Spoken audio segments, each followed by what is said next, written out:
Hey guys, welcome back to Gun Shorts. This week, after being asked about 1,000 times, I'm going to take a look at PILLA lenses. Specifically the Outlaw X7, the one I actually own. I've kind of put off doing this for so long because it's such a difficult subject, and I think I really have to talk about a little bit of background in order to actually explain why you might be tempted to spend, say, £500 on a set of glasses, £500 plus, which is an awful lot of money, when, for all intents and purposes, if all you want is a set of protective glasses, i.e. to protect your eyes, sunglasses will do. Any old cheap pair of £10 protective glasses you can get at like Wicks or Screwfix or whatever, or a pair of sunglasses you've got kicking around the car will do if all you want to do is protect your eyes. Why might you go the extra mile? Why might you spend a significant amount of money on a set of glasses? Well, I think there are kind of three reasons. I'll start with the simplest one, optical clarity. I have a real bee in my bonnet about optical clarity. I hate even having the tiniest smudge on my glasses. My wife will attest to this. I'm really pain in the arse about if there's like a fingerprint or anything in glasses, straight away they have to be clean. I have to have clean lenses. The optical clarity through the Zeiss proprietary lenses that you get in PILLA is just unbelievable. It really is just like not wearing glasses. I can drive to the shooting ground wearing a pair of Maui Jim half decent sunglasses, take them off, put my PILLAs on, and it's like I can see. How muddy your vision is through a regular set of sunglasses lenses is unbelievable compared to how clear it is through these Zeiss PILLA lenses. And I think that is a really key selling point. They're not unique. I mean, Randolph use Zeiss lenses and their clarity is excellent as well. But I haven't tested them, and if somebody from Randolph wants to get in touch, please do. I've been trying to get hold of your marketing department. I haven't had a call back, but I'd love to review the Randolph shooting specs. However, I've got what I've got, and I'm going to talk about PILLAs today. The second one is comfort. Everything about the design of the X7 is sort of intended to be as comfortable as possible, like not wearing spectacles. So we start with the basket-shaped forks on the end of the arms that cup the back of your head so that they're very sort of comfortable. There's no pressure points. They're very thin, so if you wear muffs, there's very little gap.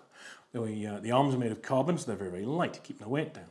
The design of the lens, this rubber spacer here with this ventilation to allow airflow and stop your forehead from touching the lens so you don't get any sweat on there. The nose piece is essentially riveted direct into the lens itself, so there's nothing in the way. There's nothing here to get in the way of your vision, because remember, when you are shooting, if you're right-handed, you're looking up and to the left. So there's absolutely nothing in the way. The quick release system, so that you can change the frame and put a different lens on, is very clever. There are several different models. I've got the Outlaws, and they have a sort of a two stud with a center retaining pin. Two sizes, there's the larger one, which is the X6, and the smaller frame, which is the X7. I've got the X7, I used to have the X6, they're actually too big for my head. The comfort when you're wearing these is unparalleled. I mean, I've tried a few different shooting specs over my time, and there's nought that beats these. Once you've got them on, you are laughing. It's like you're not wearing spectacles, apart from the colour. And that's the last thing, that's the last reason why you might choose PILLA. The ability to fine-tune the colours that you see. Now, this is really important. Everyone sees colour differently. I cannot demonstrate to you the way that I see colour in a way that you would understand, I think, because your reference is completely different to mine. I've grown up 40 odd years being able to see what I can see, and you can see what you see, and we perceive colour differently. Everybody does. I think the best way to describe it is if you imagine a colour wheel with, say, 360 gradations of colour on it, from red all the way around the spectrum into purple and then back to red again. There might be 360 different shades of colour on that wheel. You might be able to see all 360 of them and be able to tell all the different shades of red. I might be able to see 40 of them, right? I have a reduced colour palette because I suffer from colour blindness. I suffer from deuteranopia, which is red-green colour blindness. I can see less colours. So where you might see lots of little bands of colour, I just see blocks. That's red, yellow, orange, through into I see less colours. And as a result, I have real difficulty on some different clay presentations, because that's what we're worried about. Orange and black clays. How well can you see an orange clay against the background colours you're likely to see it against? So sort of green grass, dark green trees, sandy kind of tan background, a blue sky or a grey sky. And that's really what we're talking about. And the same with the black clay. Now, for me, black clays I see well against most backgrounds apart from trees, which I think everybody would find because the colour variation is very little. Orange clays, on the other hand, I basically cannot see them on a grey background. On a cloudy day, if you throw an orange clay and I didn't see it leave the trap, I can't see it. Literally, an ARP warden looking for a German airplane. Can't see it. Literally, I'll see it land. I just can't see them. And similarly, on a tan, a sort of a sandy background, orange clay is very, very difficult for me to see against dry grass. Cannot see them. And that's where the ability to use these different lens filtrations comes in. I can see orange clays through this progressive cherry lens. Quite simply, it's like somebody flicking a switch and enabling me to see a clay that previously I couldn't. And that's why there are, I don't even know, I couldn't count how many variations of colour are available in the PILLA lineup. There are so many because everyone's vision is different. It's why the question of what's the best lens is actually moot. I can't tell you what the best lens is. I can tell you what the best lens is for me because I've spent a lot of time trying different colours to figure out what is best for me, but I can't tell you because you see colours differently. So let me take you through my PILLA setup and what lenses I use. That will be of potentially limited use to you as far as what might help you, but it can certainly help you to figure out why I've gone the way I have. Okay, so let's take a look at the setup. So let's take a look at my Outlaw X7s. I have this slightly larger than normal case because I actually have two frames. I find it very simple in the heat of the moment to be able to actually carry two sets of glasses with me by having one on my face and one on my glasses, or one on my hat. Therefore I have two frames rather than having to switch out depending on the lighting condition and the target presentation. So I have a bigger case so I can have two full setups ready to rock and roll and then a spare lens. I have three lenses in my setup. It makes sense for me because of the way my eyes work, the presentations I shoot on, to have three lens kit, and I've essentially got a full sun lens, a pretty much do everything lens that sits in between full sun and nighttime, and then a very, very clear lens for nighttime use. So we'll start with this full sun lens. This is obviously just the X7 frame with an 18 CED lens.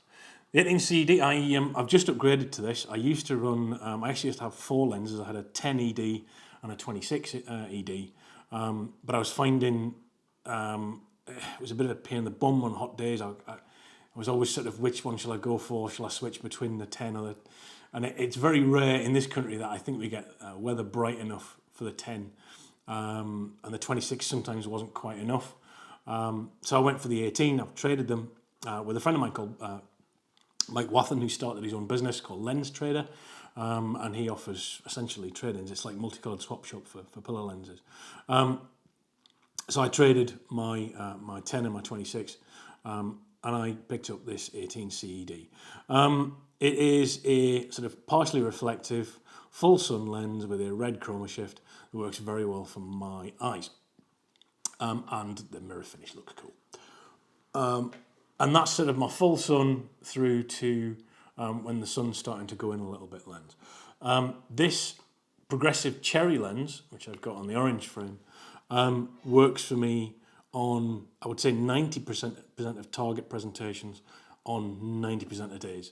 Most of the time when it ain't that hot and it isn't that bright, this works for me. This absolutely makes orange targets stand out like you wouldn't believe. It's just, for my eyes, brilliant. I've tried wearing for instance, the 45MX, the orange lens. Literally can't see orange targets on like almost any background with those for whatever reason. It just flattens everything out and I can't see orange targets. And I've tried the purple lenses. The purple lenses, which are very, very popular for a lot of people, especially trap shooters, like the 22N and the 50R, the 50, I can't remember the letter, TLA for it, works fantastic. It really makes orange pop. But black targets are basically invisible for me against any background other than sky through the purple ones. So they're a bit of a non-starter as well. I would just constantly lose black targets against trees, against grass. No good. These, I can see black targets fine, and I can see orange targets absolutely work great. So it's a really, really good lens for that purpose. There is now a full cherry.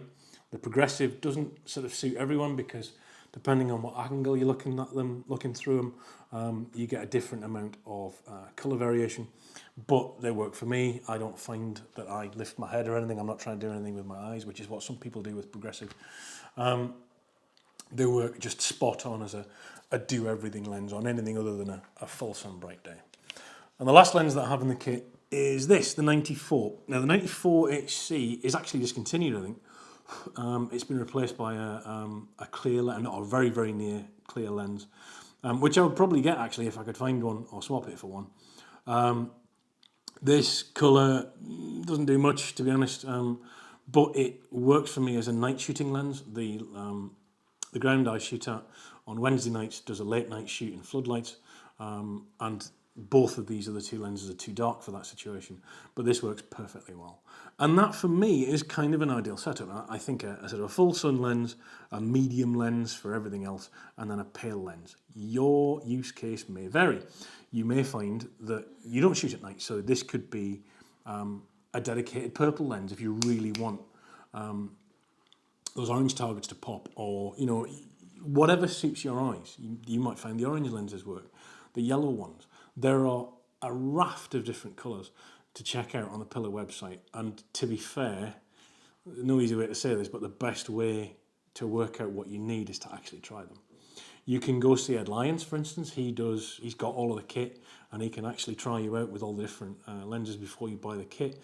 Some shops when you go to will have a good selection of lenses. You can try them out. You might be able to go and have a look at some clays if it's a ground where it's a shop and a ground. And really, it's important that you see the targets against the background you're going to be shooting them at, because you can hold up an orange clay and think, wow, that looks like bing, but hold it up against a different background and suddenly you can't see it.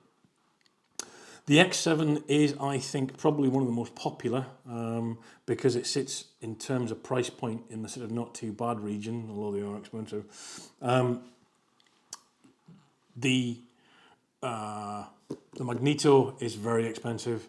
There is a cheaper, I can't remember the frame style, but with essentially a pop stud in the centre, so you get 1, 2, 3 instead of the 4-point on this.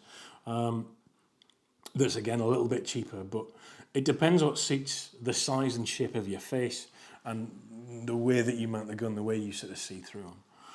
I personally, because of the reasons I've already given you, think these are an invaluable tool to make shots that you're happy with, I think.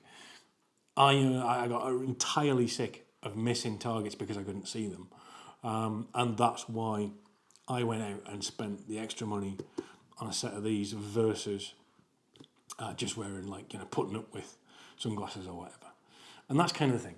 If you need it, I think you can't beat PILLA for the range of colours available and the range of filtration options. The optical clarity, as I've said before, is just stunning. It's one of those things you need to experience it. Put a pair of sunglasses on, look through them, and then take them off and put PILLAs on, and you'll be stunned at the difference. And that's about it. Yes, they are horrifically expensive. They are. You don't have to buy a full kit at once, of course. You can buy the frames and a lens and then build up a collection over time. That's a good way of doing it.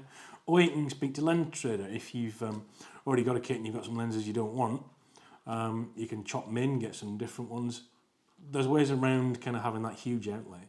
But I do think that as a shooting tool, they are entirely worth it if you need it. Yeah, that's kind of about it.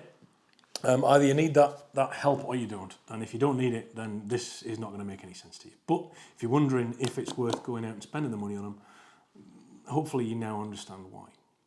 All right, guys, thank you very much for tuning in. I hope you've enjoyed it. The show is, as ever, sponsored by Bywell Shooting Ground, Hull Cartridge, the confidence to win, and Mac White Gloves, all grip, no slip. Please follow me on Instagram.